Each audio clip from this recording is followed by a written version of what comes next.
Hello everyone, आप सभी का बहुत बहुत स्वागत है डिफेंस एकेडमी क्लासेस में। तो पिछली क्लास में मैंने सामान्य हिंदी जब पढ़ाई थी आपको, तो मैंने संज्ञा जो अविकारी विकारी शब्द होता है वो पूरा कंप्लीट करा दिया था मैंने आपको, कि संज्ञा के जो भेद होते हैं वो कंप्लीट मैंने आपको करा दिए थे। तो आगे जो अगला होगा, जो चार्ट यदि आपने पहले से देख रखा है उसमें पढ़ा हुआ है, तो अगला जो विकारी शब्द होगा वह कौन सा होगा? हमारा सर्वनाम होगा। कौन सा होगा बच्चों? सर्वनाम। तो दूसरा हेडिंग अपन क्या लिखेंगे इसके बाद? दूसरा शब्द अपन पढ़ेंगे विकारी शब्दों में, तो वह क्या होगा? अपना सर्वनाम। सबसे पहला प्रश्न मेरा आप सबसे क्या होगा? जिस प्रकार से मैंने आप सभी से प्रश्न किया था कि हिंदी भाषा में संज्ञा क्यों आई थी, तो मैंने आपको बताया था कि हिंदी भाषा में संज्ञा इसलिए आई है क्योंकि जब कोई वस्तु का निर्माण होता है या जब हम किसी वस्तु को देखते हैं तो सर्वप्रथम उसका क्या लेते हैं? अपन नाम रखते हैं या फिर हम उसका नाम लेते हैं। तो नाम रखेंगे तो उसी के लिए क्या आ गया? हिंदी भाषा में संज्ञा शब्द आ गया। ठीक है, अब बात करते हैं आगे सर्वनाम। तो हिंदी भाषा में सर्वनाम क्यों आए? तो इसका आंसर क्या होगा? तो इसका आंसर ये हो रहेगा हमारा क्या, कि हिंदी भाषा में जो सर्वनाम शब्द होते हैं वो क्यों आते हैं? जैसे सामान्यतः आप सभी लोग परिभाषा पढ़ते हैं कि वे शब्द जो संज्ञा के स्थान पर उपयोग किए जाते हैं या प्रयुक्त किए जाते हैं उन्हें सर्वनाम शब्द कहते हैं। ये परिभाषा एकदम सही है, लेकिन ऐसा क्यों करते हैं हम ये बताइए। आप बताइए, आप ऐसा क्यों करते हैं? यदि आप सबने पहले से मेरी क्लास पढ़ी है तो आपको पता होगा, और जिनने नहीं पढ़ी है वो जान लीजिए कि हम संज्ञा के स्थान पर क्यों सर्वनाम शब्दों का प्रयोग करते हैं। सपोज जब हम किसी कहानी को पढ़ते हैं, जैसे हम स्टार्टिंग पढ़ते हैं कि एक राजा विक्रमादित्य थे, फिर आगे से क्या पढ़ते हैं अपन? पहली बार में हमने उनका नाम जान लिया कि एक राजा थे, उनका नाम ये था। लेकिन जैसे जैसे हम आगे कहानी को पढ़ते हैं पुस्तक में, तो होता क्या है? राजा का नाम नहीं लिखा होता है, वहां क्या लिखा होता है? राजा ने, फिर वह जंगल घूमने जाते हैं, तो उनके नाम के लिए हमने क्या यूज कर लिया? फिर वह शब्द यूज कर लिया, तो वह शब्द ही क्या कहलाएगा? सर्वनाम शब्द कहलाएगा। यदि हम बार बार उस कहानी में सर्वनाम शब्द का प्रयोग ना करें और हर बार उसमें क्या करें? उनका नाम का प्रयोग करेंगे, तो उससे क्या होगा? जो कहानी का सार निकलेगा पढ़ते समय, वो उसका क्या हो जाएगा? अनर्थ हो जाएगा। मतलब अर्थ ना होकर इसका जो फ्लो होता है पढ़ने का, वह फ्लो नहीं आ पाता है। तो सामान्यतः इसकी परिभाषा क्या होगी कि हिंदी भाषा में जो संज्ञा शब्द यदि बार बार आ रहे हैं पढ़ने में, तो उनकी पुनरावृत्ति को रोकने के लिए, मतलब एक बार हमने जान लिया कि ये व्यक्ति का नाम है, फिर हम उसको बार बार नाम से पुकारेंगे क्या? नाम से नहीं पुकारेंगे, उसको पढ़ने के लिए यह वह करके बुला लेंगे। ठीक है, तो परिभाषा क्या होगी इसमें? सिंपल सी बात याद रखना कि संज्ञा शब्दों की पुनरावृत्ति को रोकने के लिए हिंदी भाषा में सर्वनाम शब्दों का प्रयोग किया जाता है। संज्ञा शब्दों की पुनरावृत्ति के लिए, संज्ञा शब्दों की पुनरावृत्ति को रोकने के लिए, आगे इसको आप लिख लेना अपने अनुसार कि संज्ञा शब्दों की पुनरावृत्ति को रोकने के लिए हिंदी भाषा में सर्वनाम शब्दों का प्रयोग किया जाता है। यह हो गई हमारी परिभाषा। फिर आगे क्या जानेंगे कि हिंदी भाषा में सर्वनाम शब्दों की संख्या कितनी होती है, या फिर बोलते हैं कि सर्वनाम कितने होते हैं। तो आंसर इसका क्या होगा कि हिंदी भाषा में सर्वनाम कितने होते हैं? 11 होते हैं। कौन कौन से होते हैं? मैं, तुम, आप, मैं, तुम, आप, जो, सो, कुछ, कोई। कितने हुआ? 2 2 4 2 6 7। यह वह, उसके बाद और कौन कौन से जाएंगे? कौन क्या।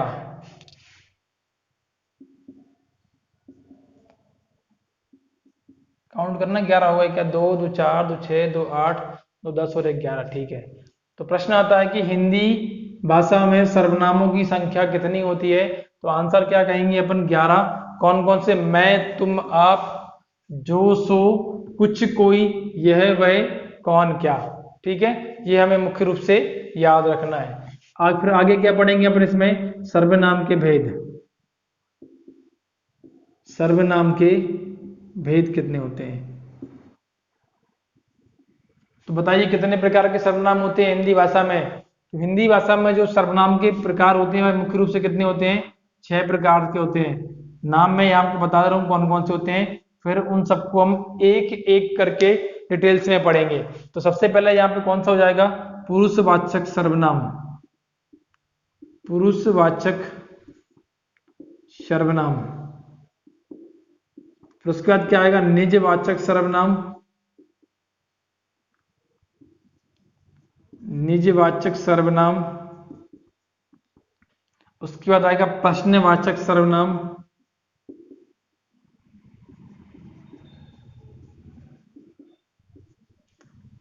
उसके बाद आएगा निश्चय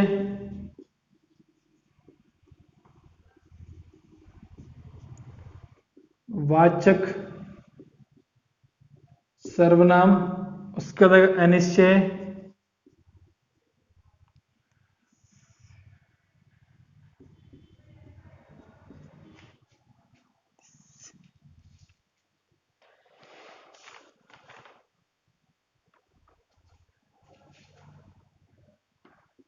अनिश्चयवाचक सर्वनाम, और अंत में आएगा इसमें संबंधवाचक सर्वनाम।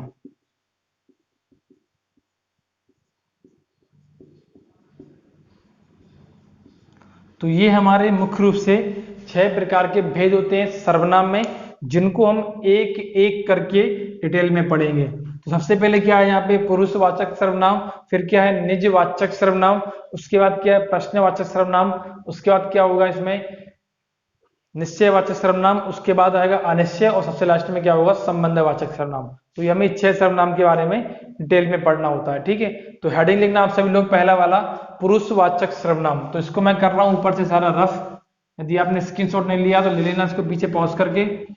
आगे हम इसमें जानेंगे पहला वाला पार्ट कि पुरुषवाचक सर्वनाम क्या होता है, इसको आप लिख लीजिए, पहला पढ़ते हैं अपन यहाँ पे।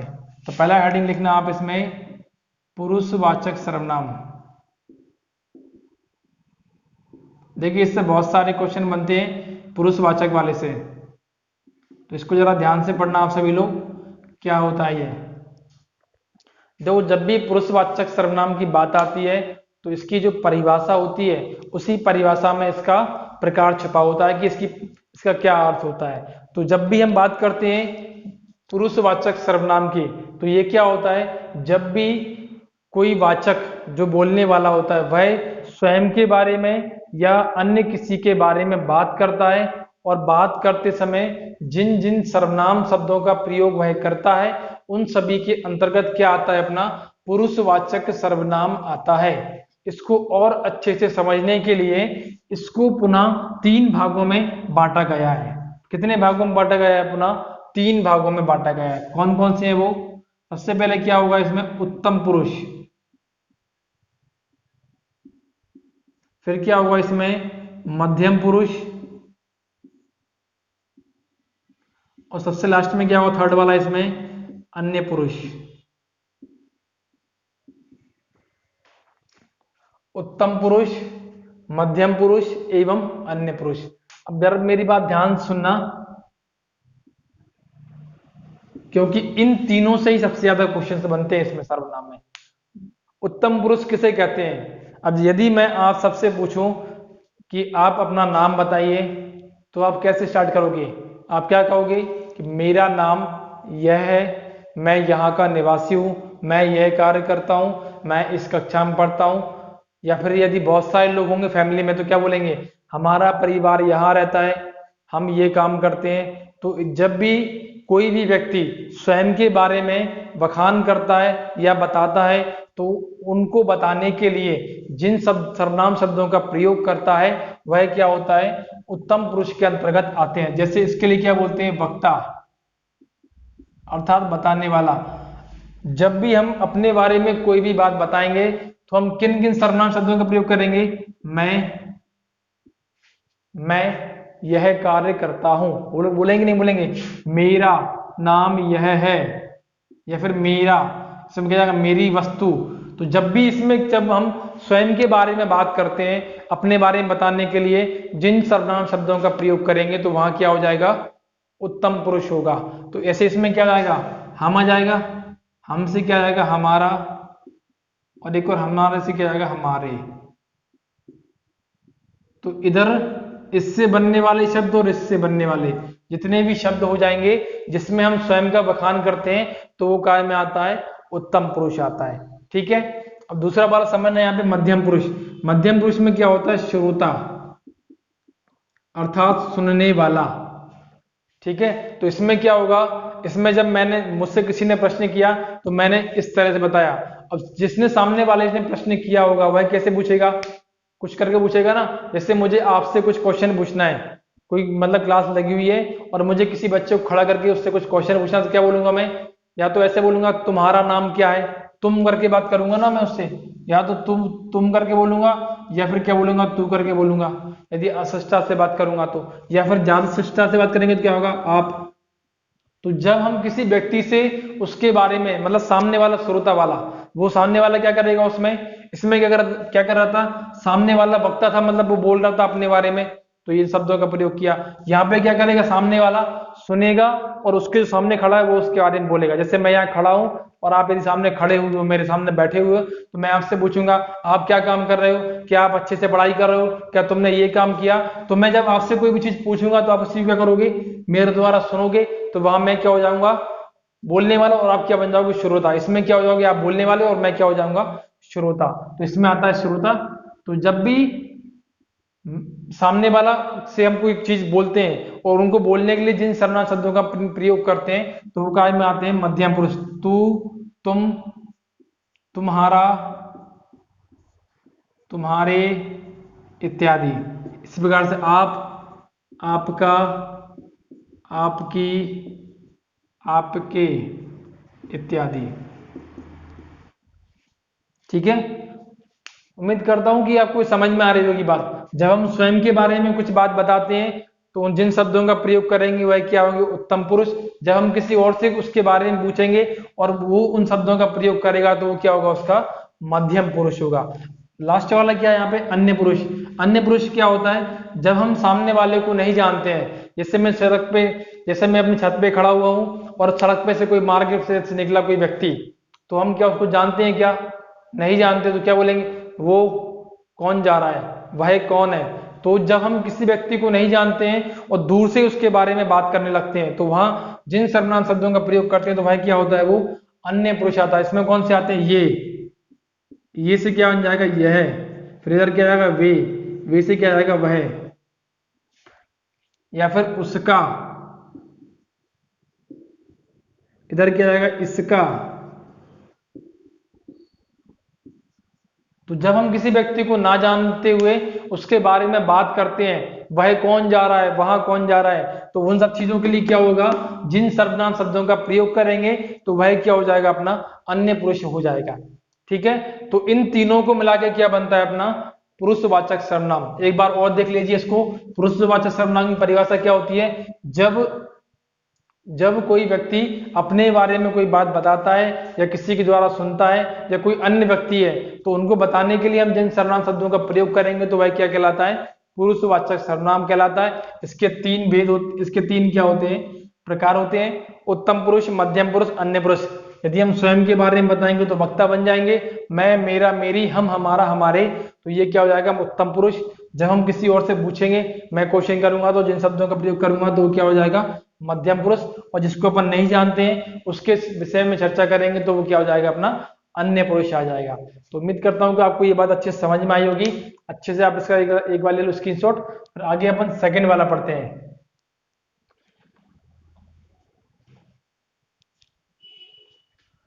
तो सेकंड यहाँ पे जो होगा सर्वनाम अपना, वह कौन सा होगा, निजवाचक सर्वनाम।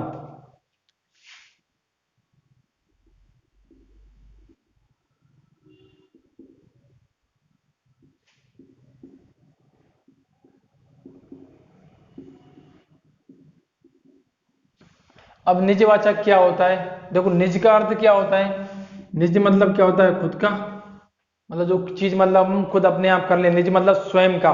निज के क्या क्या अर्थ निकलते हैं, स्वयं, अपने आप, स्वतः, खुद का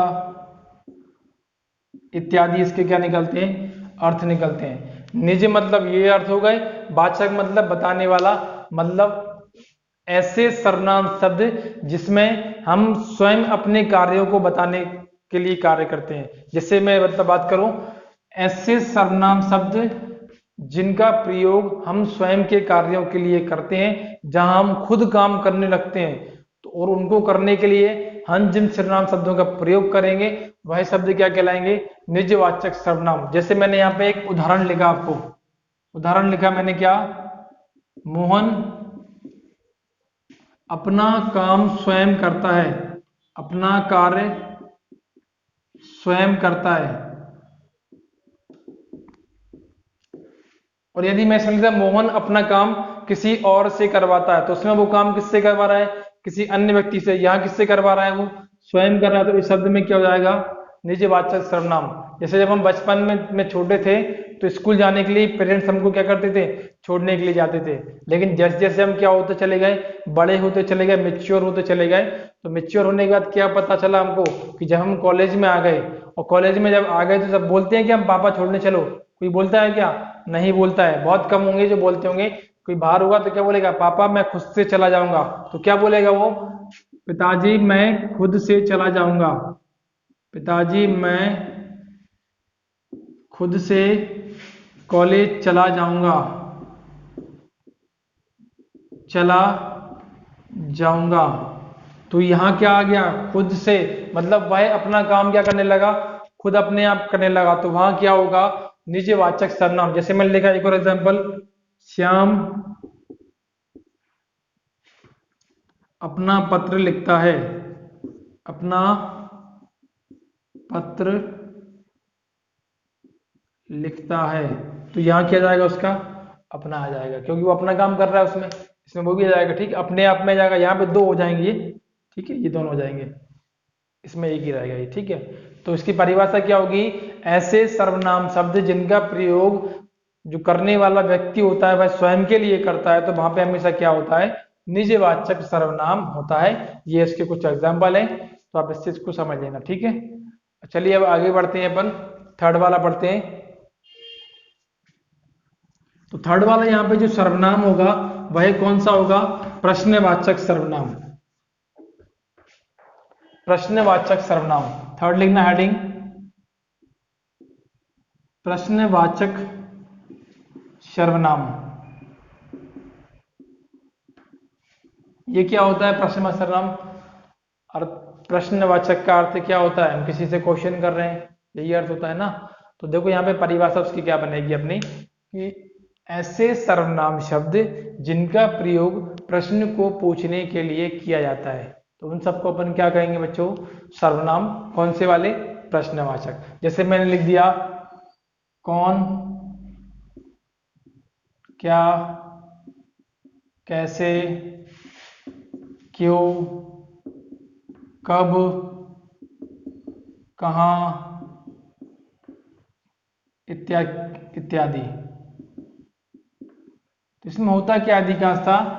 ऐसे सर्वनाम शब्द जिनका प्रयोग अपन किसी भी व्यक्ति से प्रश्न को पूछने के लिए करते हैं, तो वहां पे हमेशा क्या आता है? प्रश्नवाचक सर्वनाम आता है। इसमें अधिकांशतः जो सर्वनाम होते हैं वह किससे बने होते हैं? का जो वर्ण होता है, इस वर्ण के व्यंजन से बने होते हैं। का वर्ण से, का व्यंजन से, सॉरी। देखो का से बनाया कौन, का से क्या, का से कैसे, का से कौन, का से कहां। तो का व्यंजन से बनने वाले ऐसे सर्वनाम शब्द जिनका प्रयोग प्रश्न पूछने के लिए किया जाता है, उन सबको अपन क्या बोलते हैं? प्रश्नवाचक सर्वनाम कहते हैं। जैसे मैंने क्वेश्चन यहाँ पे एक एग्जाम्पल लिखा, उदाहरण के तौर पर मैंने यहाँ पे क्या लिखा? तुम कब जाओगे? तुम कब जाओगे, ये क्वेश्चन पूछ लिया। आप कहाँ हैं? फिर मैंने उस व्यक्ति से क्वेश्चन पूछ लिया, क्या कर रहे हो? क्या कर रहे हो? समझ में आ रहा होगी ये बात? यहाँ पे क्या हो गया? कब हो जाएगा प्रश्नवाचक सर्वनाम, यहाँ पे क्या जाएगा? कहाँ, और यहाँ पे क्या जाएगा? क्या। तो जिन जिन पर मैंने गोला लगाया ये सब क्या है? प्रश्नवाचक हमारे क्या है, सर्वनाम शब्द है। तो उम्मीद करता हूं कि आज हमने जो सर्वनाम की परिभाषा पढ़ी वही आपको अच्छे से समझ में आई होगी, और जो मैंने आपको 3 प्रकार के अभी सर्वनाम शब्द पढ़ा दिए वो भी अच्छे से समझ में आए होंगे। 3 जो शेष बचे हैं वो उसको हम नेक्स्ट क्लास में पढ़ेंगे। तो बच्चों आज के लिए इतना ही। Thank you so much.